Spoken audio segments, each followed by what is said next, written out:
السلام علیکم، میں ہوں طیب حنیف۔ دوستو، پاکستان تحریک انصاف کے لیے سب سے بڑی خوشخبری ہے۔ ایک تو پی ٹی آئی کو ایک بڑا تحفہ ملا ہے، اور دوسرا وہ جو 27 مخصوص نشستیں ہیں، اب اس میں پاکستان تحریک انصاف وکٹری کی پوزیشن میں آ چکی ہے، اور پی ٹی آئی اب اس پوزیشن میں بھی ہے کہ وہ اپنا وزیر اعظم منتخب کروا سکتے ہیں۔ کس بڑی سیاسی جماعت نے اب پی ٹی آئی کا ساتھ دینے کا فیصلہ کیا ہے، اس کے اوپر ہم بات کریں گے، اور آپ کو یہ بھی بتائیں گے کہ سابق وزیر اعظم نے اب اپنی نشست سے استعفیٰ کیوں دے دیا ہے، اس کی بڑی وجہ کیا ہے، کون کون اور کس کس سے ناراض کیوں ہے اس وقت، اس کے اوپر بھی ہم بات کریں گے۔ اور سب سے امپورٹنٹ چیز جو ایک بہت بڑا کرائسس کھڑا ہونے جا رہا ہے وزیر اعظم کے الیکشن کو لے کر اور پریزیڈنٹ کے الیکشن کو لے کر، اس کے اوپر بھی ہم بات کریں گے۔ آپ چینل کو سبسکرائب کر لیں، بیل آئیکن کو پریس کر لیں۔ جو لوگ ہمیں فیس بک کے اوپر دیکھتے ہیں وہ ہماری ویڈیو کو لائک اور شیئر ضرور کریں۔ سب سے پہلے تو ایک طرف پاکستان تحریک انصاف کو قومی اسمبلی میں ایک بڑی جیت ملی ہے۔ اگر ہم یہ کہیں کہ اس وقت اپوزیشن اتحاد اور حکومتی جو اتحاد ہے، اس میں زیادہ جو سیاسی جماعتیں ہیں وہ پاکستان تحریک انصاف کے ساتھ ہیں۔ ابھی تک 11 سیاسی جماعتوں نے پاکستان تحریک انصاف کا ساتھ دینے کا فیصلہ کر لیا ہے۔ ان میں وہ سیاسی جماعتیں بھی شامل ہیں جو پارلیمانی سیاست میں ان ہیں، اور وہ سیاسی جماعتیں بھی شامل ہیں جو پارلیمان میں ان نہیں ہیں۔ مولانا فضل الرحمان کی J U I F, G D A grand democratic alliance, T L P Tehreek Labbaik Pakistan, B N P Mengal, اس کے بعد محمود خان اچک زئی کی پولیٹیکل پارٹی، یہ سب وہ دیگر بھی 11 ٹوٹل تھیں جماعتیں، ان میں سے میں کچھ کا نام بھول رہا ہوں، یہ اب پاکستان تحریک انصاف کے ساتھ آ کر مل چکی ہیں۔ یہ سب سیاسی جماعتیں مل کر کیا اپنا وزیر اعظم منتخب کروا سکتی ہیں؟ اس کا جو فیصلہ ہے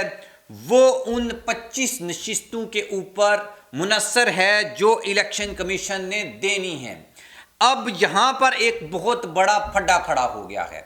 اگر یہ 25 اور 27 جو سیٹیں ہیں پی ٹی آئی کی، اگر یہ پی ٹی آئی کو مل جاتی ہیں تو ڈیفینیٹلی وہ اپنا وزیر اعظم منتخب کروانے میں کامیاب ہو جائیں گے، اور دوسری سیاسی جماعتوں کو اس سے بہت بڑا دھچکا لگے گا۔ لیکن اگر یہ سیٹیں ان کو نہیں ملتی تو اس سے ایک بہت بڑا بحران کھڑا ہو جائے گا، ایک بہت بڑا کرائسس کھڑا ہو جائے گا۔ لیٹ سپوز ایک منٹ کے لیے ہم یہ کنسیڈر کر لیتے ہیں کہ پی ٹی آئی کو یہ سیٹیں نہیں ملیں۔ آگے چل کر میں آپ کو بتاؤں گا عدالت میں پاکستان تحریک انصاف گئی ہے، اور پرائم منسٹر کا جو الیکشن ہے اس سے پہلے ان سیٹوں کا فیصلہ کیسے ہونے جا رہا ہے، اس کے اوپر ہم بات کرتے ہیں۔ لیکن ہم ایک منٹ کے لیے یہ کنسیڈر کر لیتے ہیں کہ یہ سیٹیں پی ٹی آئی کو نہیں مل رہی۔ الیکشن کمیشن اس سے پہلے جس طرح انہوں نے متنازع فیصلے دیے، اسی طرح کا یہ ایک اور متنازع فیصلہ ہو جاتا ہے اور یہ سیٹیں پی ٹی آئی کو نہیں ملتی۔ اس کے بعد یہ سیٹیں ملیں گی کس کو؟ پیپلز پارٹی کو ملیں گی، مسلم لیگ نون کو ملیں گی، اور ایم کیو ایم کو ملیں گی۔ اب جب یہ سیٹیں ان کو ملیں گی تو ڈیفینیٹلی یہ جو M P As M P As تو ہوں گے، لیکن ایم این ایز جو اسپیشلی ہوں گے وہ ووٹ کریں گے وزیر اعظم کو، اور ایم پی ایز جو ہیں، اور ایم پی ایز بھی ڈیفینیٹلی پریزیڈنٹ کا جو الیکشن ہوگا اس میں ووٹ کریں گے۔ اس کے بعد پی ٹی آئی کے جو بیرسٹر علی ظفر ہیں، انہوں نے جو دلائل دیے ہیں آج الیکشن کمیشن میں وہ بڑے سٹرونگ ہیں۔ وہ یہ کہتے ہیں کہ اگر آپ نے یہ سیٹیں ان کو دیں تو ہم اسلام آباد ہائی کورٹ میں، پھر سپریم کورٹ میں جا کر اس کے خلاف اپیلیں کریں گے، اور وہاں سے جب ہمیں یہ سیٹیں ملیں گی تو کیا ہوگا؟ تب جا کر یہ جو وزیر اعظم اگر آج شہباز شریف بن بھی جاتا ہے تو کل یہ اتر جائے گا۔ اگر پریزیڈنٹ آصف زرداری بن بھی جاتا ہے تو جب یہ سیٹیں پی ٹی آئی کو واپس ملیں گی تو یہ واپس ہو جائے گا۔ اس سے بھی بڑا مسئلہ کیا ہوگا؟ اس کو جو غیر جمہوری قوتیں ہیں وہ بڑے اچھے طریقے سے استعمال کریں گی بلیک میلنگ کے لیے، کیونکہ اگر یہ سیٹیں ان کو ملیں گی اور ان سیٹوں کی بیس کے اوپر یہ وزیر اعظم صدر بنتے ہیں یا وزیر اعلیٰ بنتے ہیں تو یہ سارے کے سارے الیکشنز بھی کالعدم قرار ہو سکتے ہیں اگر یہ پی ٹی آئی کو یہ سیٹیں نہیں دی جاتی۔ تو اسی لیے آج پی ٹی آئی نے ایک تو الیکشن کمیشن میں یہ فیصلہ کیا کہ وہ وہاں پر یہ جنگ لڑیں گے، اور دوسرا انہوں نے عدالتوں سے رجوع کیا ہے، اور اسلام آباد ہائی کورٹ اور ایون یہ کہ سپریم کورٹ میں بھی پی ٹی آئی کے جو لوگ ہیں وکلاء ہیں انہوں نے جا کر وہاں پر یہ بات کی ہے کہ اگر یہ ایسا ہوتا ہے تو یہ ایک بڑا کرائسس کھڑا ہوگا اور عدالتیں اس میں انٹروین کریں اور الیکشن کمیشن کا جو یہ فیصلہ ہے اس کو اس طریقے سے انصاف کیا جائے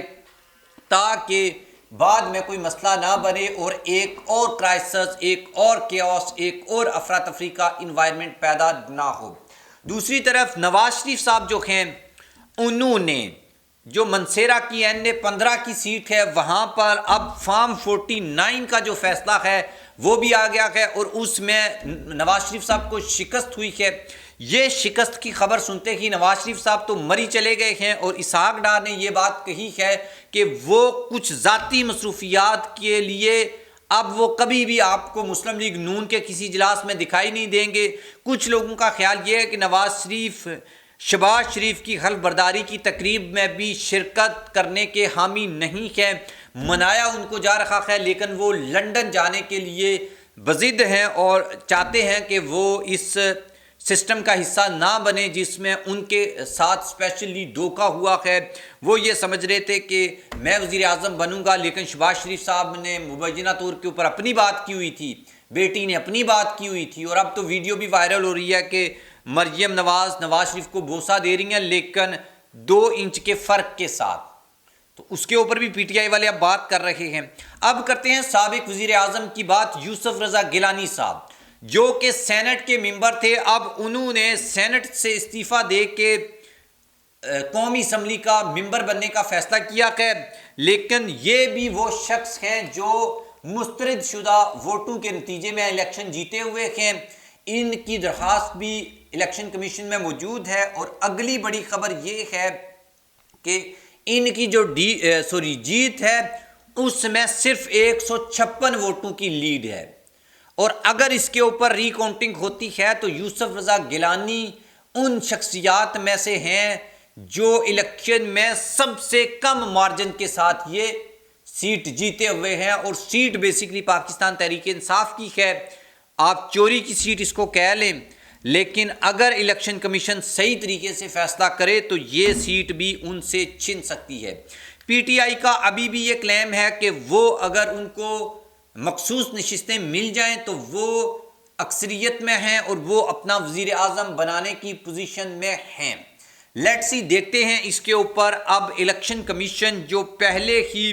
اس کے اوپر باتیں ہو رہی ہیں کہ اس کو مستعفی ہو جانا چاہیے الیکشن کمشنر کے اوپر، تو